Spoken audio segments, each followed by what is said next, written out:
Hello, my name is James. Don't forget to subscribe to our channel. Episode 7 of Squid Game begins right off the back of that devastating end to the previous episode. The cleanup crew begin taking out the deceased as the front man learns the intruder, Joon-Ho, is still on the loose. Well, there's more pressing matters to deal with given VIP investors are en route to the facility. As the survivors trudge back to the dormitories, they learn that Mi-Nyeo has survived too. She was simply taken back to the dorm to wait for the next round. Going into the 5th round though, there's 17 players left, for a grand total of 43.9 billion won. The front man senses that the intruder is in his office, figuring out that the phone receiver was put back the wrong way round. Now, Joon-Ho happens to be waiting in the basement, but thankfully the front man receives a message from his subordinates before he can find the officer. A body has been found on the northern shore of the island.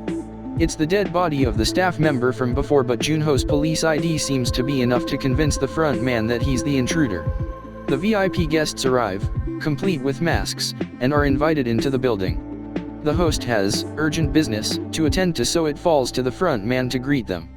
They're clearly here to make some sort of investment, but before that, want to see how the games operate, and to bet on them. Joon-Ho happens to be in the vents and he listens to all of this transpire. Given everyone here wears a mask, it makes Joon-Ho's job easier to skip around and pose as different workers. And that's exactly what he does when he takes the mask and outfit for one of the VIP caterers.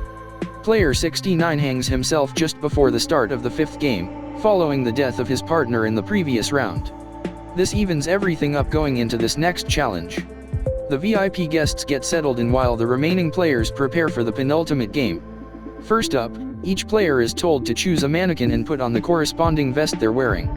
Now, these numbers actually correspond to the order these guys will be playing. Player 96 decides to go first, leaving Ji-hun to reluctantly pick vest 16, meaning he will go last. With the order decided, now it falls to the actual game itself. This game is called Glass Stepping Stones. There's tempered glass and normal glass, with each player told to hop forward to figure out which is the right one.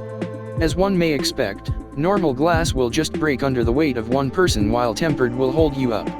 Basically this is one big leap of faith. There's a 15-minute time limit as well, and that goes for all of the players to cross in that time period. It doesn't take long for 96 to fall to his doom. The others soon step across the glass, taking it in turns to jump from left to right. With time running out, each player begins to grow impatient, pushing the one in front. The religious player starts this trend, and soon it follows all the way down the line. Well, that is, until Deok-soo ends up at the front. He refuses to take a step forward, demanding the others behind him go ahead. Well, that is until he comes face to face with none other than Mi-Nyeo. She sacrifices herself, taking Deok-soo with her as the pair fall to their doom below. Inside the VIP room, Joon-Ho is put in an uncompromising position with the VIP guest. He wants Joon-Ho to unmask, but he refuses to do so, knowing he'll die if he does. Instead, Joon-Ho encourages the sleazy old man to take him somewhere private. With the man stripped down, Joon-Ho holds a gun up to him and starts recording, demanding to know everything about the games. The front man assumes something is up though, given their lengthy departure, and sends help after them to figure out where they are.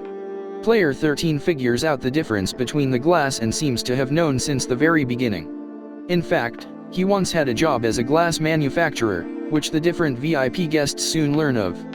Anyway, he stayed quiet before because with guys like Deok-soo part of the game, he didn't want these killers getting ahead.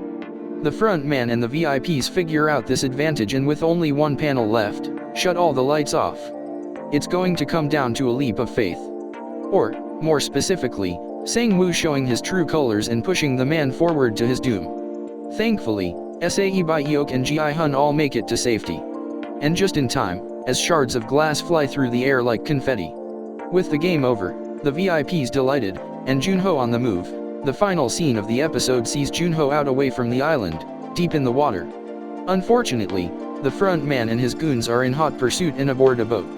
Will he manage to evade them in time?